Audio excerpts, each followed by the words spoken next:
खरूज 18वां बाब जो 27 आयात पर मुश्तमिल है।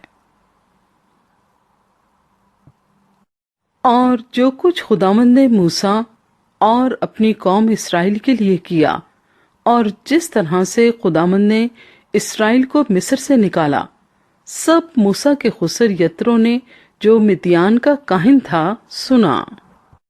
और मूसा के खुसर यत्रो ने मूसा की बीवी सपूरा को जो मेके भेज दी गई थी और उसके दोनों बेटों को साथ लिया।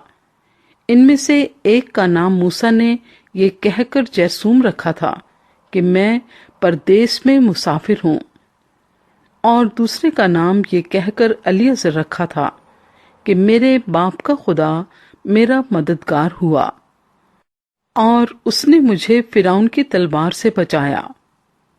और मूसा का खुसर यत्रो उसके बेटों और बीवी को लेकर मूसा के पास उस बेयाबान में आया जहां खुदा के पहाड़ के पास उसका डेरा लगा था, और मूसा से कहा कि मैं तेरा खुसर यत्रो तेरी बीवी को और उसके साथ उसके दोनों बेटों को लेकर तेरे पास आया हूं। तब मूसा अपने खुसर से मिलने को बाहर निकला और कोरनिश बजा लाकर उसको चूमा, और वो एक दूसरे की खैर आफियत पूछते हुए खैमे में आए।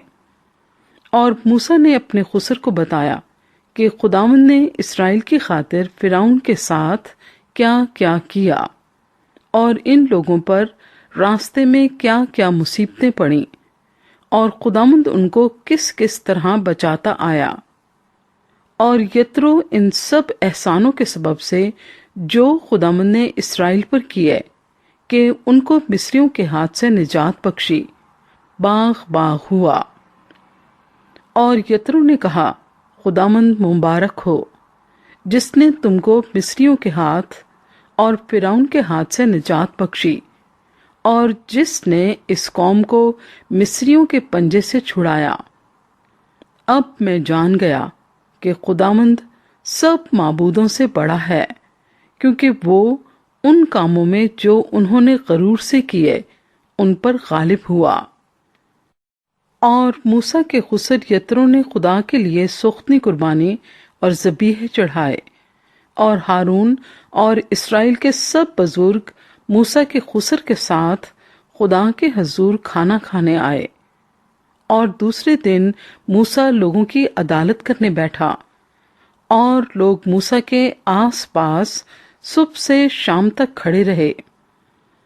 और जब मूसा के खुसर ने सब कुछ जो वो लोगों के लिए करता था देख लिया, तो उससे कहा, ये क्या काम है जो तू लोगों के लिए करता है? तू क्यों आप अकेला बैठता है और सब लोग सुबह से शाम तक तेरे आस पास खड़े रहते हैं? मूसा ने अपने खुसर से कहा, इसका सबब यह है कि लोग मेरे पास खुदा से दरियाफ्त करने के लिए आते हैं।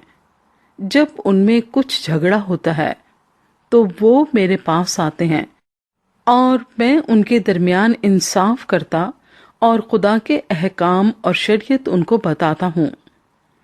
तब मूसा के खुसर ने उससे कहा कि तू अच्छा काम नहीं करता। इससे तू क्या बल्कि ये लोग भी जो तेरे साथ हैं कतई घुल जाएंगे, क्योंकि ये काम तेरे लिए बहुत भारी है, तू अकेला इसे नहीं कर सकता। सो अब तू मेरी बात सुन, मैं तुझे सलाह देता हूँ, और खुदा तेरे साथ रहे।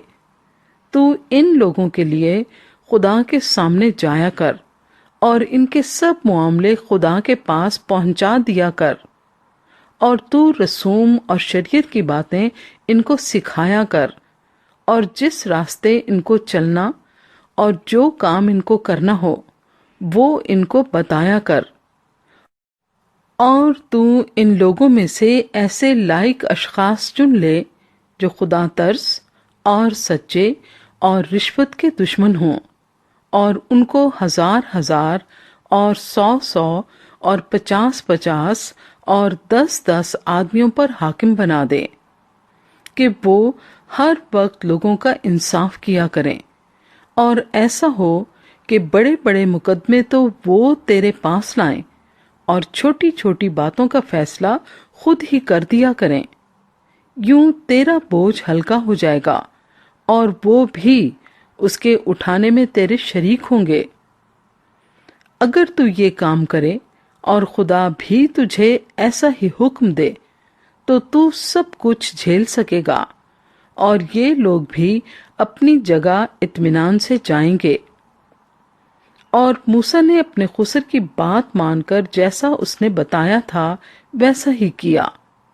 چنانچہ موسیٰ نے سب اسرائیلیوں میں سے لائق اشخاص چنے اور ان کو 1000 اور 100 اور 50 اور 10 آدمیوں کے اوپر حاکم مقرر کیا۔ سو یہی ہر وقت لوگوں کا انصاف کرنے لگے۔ مشکل مقدمات تو وہ موسیٰ کے پاس لے آتے تھے، پر چھوٹی چھوٹی باتوں کا فیصلہ خود ہی کر دیتے تھے۔ پھر موسیٰ نے اپنے خسر کو رخصت کیا اور وہ اپنے وطن کو روانہ ہو گیا۔